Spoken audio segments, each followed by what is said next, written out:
Hey everyone, it's Utsav. Today's video features the absolutely stunning Elvish keycaps designed by Matteo, paired with a 65% wooden keyboard from KBD Fans, and topped off with a Lothlorien themed artisan from Dwarf Factory. I've been a big fan of Lord of the Rings ever since I first read the trilogy at age 14, so when I saw these keycaps, I just knew I had to create an extra special build with them. I'll show you how I chose to build this board, and I also have sound and typing tests for you toward the end. At $527, this is my most expensive build to date, so please hit that thumbs up and consider subscribing to let me know that you want me to keep investing in making these videos.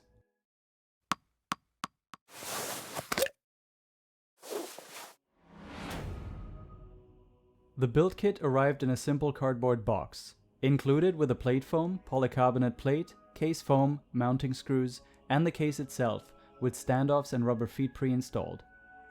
The gold-colored accent inlay for the USB-C port is a nice contrast to the case's rosewood finish. The PCB was packed separately and is KBD Fans' DZ65, a dependable hot-swap PCB with per-key RGB and VIA support.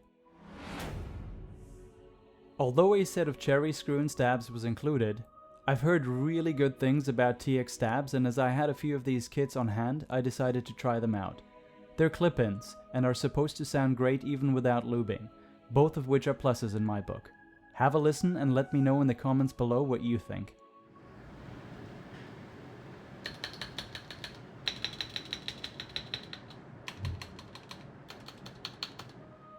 For switches, I opted for the light green Tangerines from C3 Equals.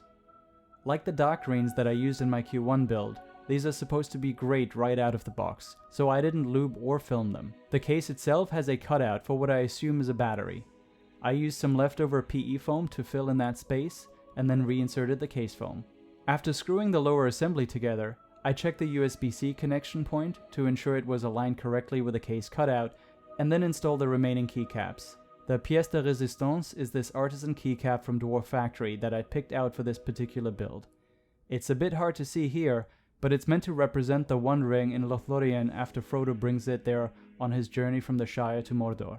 The artisan came with instructions printed too small for my eyes to read, and these two finger condoms for installation that I thought a bit extra. After all, it's a keycap, the whole point is that you're going to be touching it. But what the hell, I decided to use them anyway. The keycap is designed for row 1, and since we don't have that in a 65% build, it's a bit taller than the other keys. Not unusual for an artisan, and I really like how it completes the look. And there we have it, the final build.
This build is a perfect example of form over function.